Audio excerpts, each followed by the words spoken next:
Top 10 rom com anime. Rom com यानी कि romance comedy.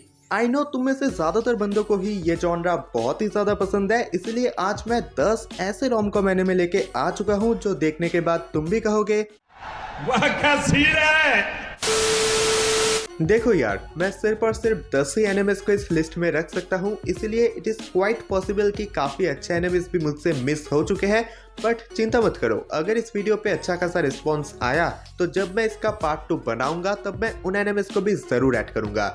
So without wasting further more time, let's get started. Number 10, किमी नी टोडोके।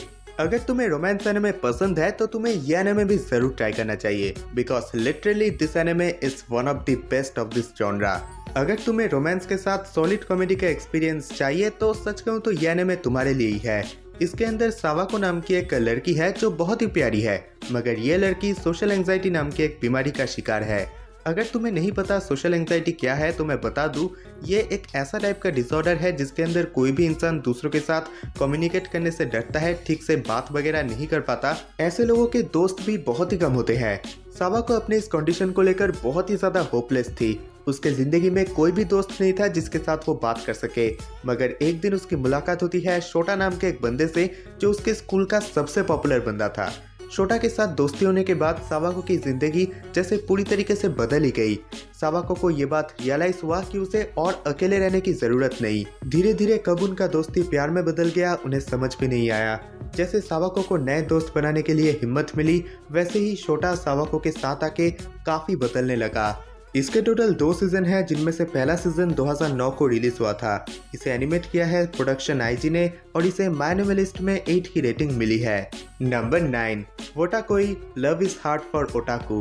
पता नहीं मगर यह एनिमे हम जैसे ओटाकुस के लिए काफी रिलेटेबल हो सकता है।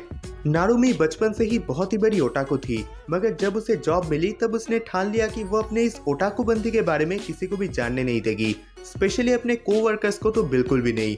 मगर ऑफिस में उसकी मुलाकात हो गई निफुजी नाम के एक बंदे से जो बचपन में नारुमी की दोस्त था और नारुमी के जैसा ही बहुत ही बड़ा ओटाकू था। निफुजी को पता नहीं था कि नारुमी अपने ओटाकू होने की बात सभी से छुपा रही है, इसीलिए निफुजी उनके ही तरह जो ओटाकुस है उनके पास जाके नारुमी के बारे में सब कुछ बता देता है। इनिशियली नारुमी को ये चीज़ें काफ़ी एम्बेरेसिंग लगती है, क्योंकि उसे पहले पहले ऐसा लगा था कि सभी लोग उसके ओटाकू होने के चीज़ को लेकर मजाक उड़ाएंगे, मगर चीज़ें काफ़ी और ही डायरेक्शन में चली गई। वो सभी बहुत ही अच्छे दोस्त बन गए। साथ ही साथ नारुमी और निफुजी ये दोनों एक दूसरे को डेट करने लगे। जिस तरीके से बहुत ही ह्यूमरस और इंटरेस्टिंग बैकग्राउंड के साथ इनका रिलेशनशिप दिखाया गया है वो सच में काबिले तारीफ है। जिस तरीके से इनका रिश्ता प्रोग्रेस करता है वो देख के बहुत ही मज़ा आता है। आई थिंक तुम सभी को ये एनिमे जरूर ट्राई करना चाहिए। ये 2018 को रिलीज हुआ था और इसके टोटल 11 एपिसोड्स है। इसे एनिमेट किया है स्टूडियो A1 पिक्चर्स ने और इसे माय एनिमे लिस्ट में 7.9 की रेटिंग मिली है। नंबर 8, मंथली गर्ल्स नोज़ाकी कुन। अगर तुम्हें प्योर कॉमेडी के साथ ही साथ रोमांटिक टेंशन का मजा चाहिए तो मैं बता दूं, this anime is one of the best of this category. इसका स्टोरी कुछ ऐसा है कि चियो साकुरा नाम के एक बंदी ने फाइनली अपने क्रश उमितारो को प्रपोज कर लिया। भले ही उमितारो ने चियो को मना नहीं किया, मगर यहाँ पे एक बहुत बड़ी गड़बड़ हो चुकी थी। बेसिकली उमितारो ने चियो के बातों को गलत इंटरप्रेट किया और उसे ऐसा लगा कि चियो उसके बनाए हुए शोजो मांगा की फैन है और उसका आर्ट असिस्टेंट बनना चाहती है। धीरे धीरे उनके और भी दोस्त उमितारो का मांगा असिस्टेंट बनने लगते हैं। भले ही मैं इसे एकदम प्रॉपर प्योर रोमांस एनिमे नहीं कह सकता, बट बिकॉज इसके अंदर ह्यूमर बहुत अच्छा खासा है, साथ ही साथ चियो और उमितारो के बीच की रोमांटिक टेंशन उसे भी बहुत अच्छे तरीके से पोर्ट्रे किया गया है, इसीलिए मैंने इस एनिमे को लिस्ट में रखा। और मुझे लगता है अगर तुम लोग इस टाइप के एनिमे देखने में इंटरेस्टेड हो तो इसे भी जरूर ट्राई करो। ये 2014 को रिलीज हुआ था और इसके टोटल 12 एपिसोड है। इसे एनिमेट किया है स्टूडियो डोगाकोबो ने और इसे माय एनिमे लिस्ट में 7.8 की रेटिंग मिली है। Number 7, fly me to the moon.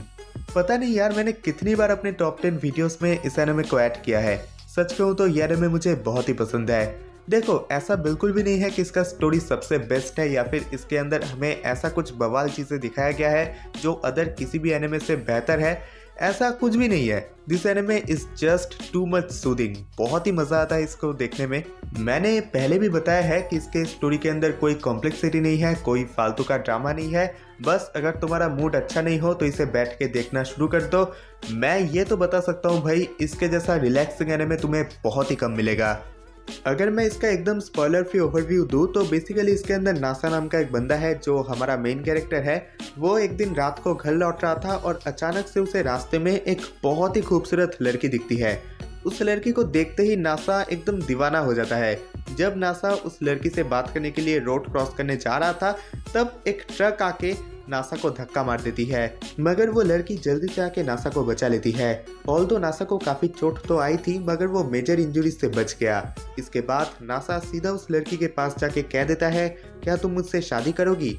Long story short, after a couple of events in दोनों की शादी भी हो जाती है। और चिंता मत करो, मैंने जितना भी स्टोरी बताया वो सब कुछ फर्स्ट एपिसोड के अंदर ही दिखाया गया था। इसके बाद बाकी एपिसोड्स के अंदर इन दोनों के मैरिड लाइफ को दिखाया गया, इन दोनों के रोमांस को दिखाया गया और जिस तरीके से इन दोनों के बीच का केमिस्ट्री स्टोरी में उभर के आता है ना, वो सच में काबिल तारीफ है। पूरे एनिमे के अंदर कॉमेडी यानी कि ह्यूमर को भी बहुत अच्छे तरीके से पुल अप किया गया है। अगर तुम मैरिड कपल का रोम कॉम देखना चाहते हो तो ये एनिमे मेरा पर्सनल रिकमेंडेशन है। इसके टोटल 2 सीजन है जिनमें से पहला सीजन 2020 को आया था और इसे एनिमेट किया है स्टूडियो 7 आर्क्स ने। इसे माय एनिमे लिस्ट में 7.8 की रेटिंग मिली है। Number 6, my teen romantic comedy snafu. हमारा मेन कैरेक्टर हिकिगाया एक बहुत ही पेसिमिस्टिक टाइप का बंदा है जिसे इस दुनिया से कोई उम्मीद नहीं है। उसे रिलेशनशिप, दोस्ती, इन चीज़ों में एकदम भरोसा नहीं है और उसे लगता है कि इस दुनिया में सभी रिश्ता एक समय के बाद डिजास्टर में तब्दील होता है। एक बार तो उसने हद ही पार कर दी। उसने लिटरली फ्रेंडशिप का मजाक उड़ाते हुए एक पूरा ऐसे ही लिख डाला। इसके बाद उसके क्लास टीचर ने उसे एक वॉलंटियर सर्विस क्लब में ज्वाइन करा दिया जो बेसिकली सोशल प्रॉब्लम से जूझते हुए इंसानों की मदद करता है।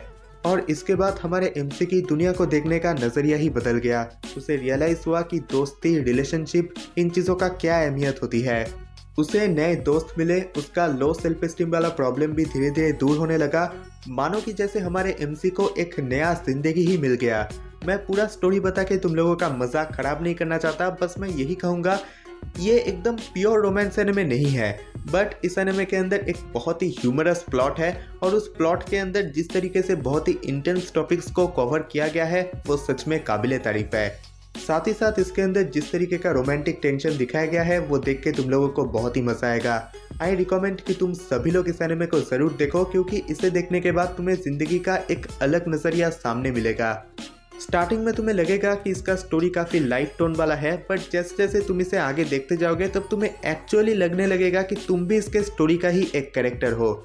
मैं इस एनिमे को लिस्ट में और भी ऊपर रखना चाहता था बट बिकॉज मुझे जॉनरा को ज़्यादा प्रेफरेंस देना था एंड मैंने पहले भी कहा कि इसके अंदर रोमांस प्राइमरी फोकस बिल्कुल भी नहीं है, इसलिए मैंने इसे ज़्यादा ऊपर नहीं रखा है।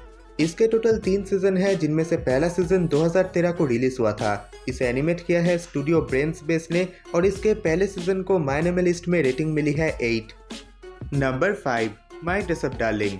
आई थिंक तुम में से काफ़ी लोगों ने ऑलरेडी ये एनिमे देख रखा है, बट अगर तुमने इसे अभी तक नहीं ट्राई करा तो इसे ज़रूर देखो। इसका स्टोरी कुछ ऐसा है कि हमारा मेन कैरेक्टर वाकाना गोजो एक डॉल्स क्राफ्टमैन बनना चाहता है। The matter of fact is कि उसका दादाजी भी एक डॉल्स क्राफ्टमैन है, बट गोजो अपने इस पैशन के बारे में किसी को भी बता नहीं पाता क्योंकि सोसाइटी में एज यू नो एक स्टीरियोटाइप है कि डॉल्स लड़कों के लिए नहीं है। ऑन दी अदर हैंड वो काफ़ी इंट्रोवर्ट भी है, इसीलिए उसके कोई दोस्त वगैरह भी नहीं है। मगर एक दिन गोजो की मुलाकात होती है स्कूल के सबसे पॉपुलर बंदी मारिन कितागावा से और मारिन को गोजो के इस हॉबी के बारे में पता चल जाता है। ऑल्दो गोजो को पहले बहुत ही ज़्यादा शर्म आ रहा था, बट मारिन गोजो के इस डॉल क्राफ्टमैनशिप का बहुत ही ज़्यादा तारीफ करती है। यहाँ पे मैं एक चीज़ बता देना चाहता हूँ, मारिन खुद कॉस्प्ले करना बहुत ही ज़्यादा पसंद करती थी।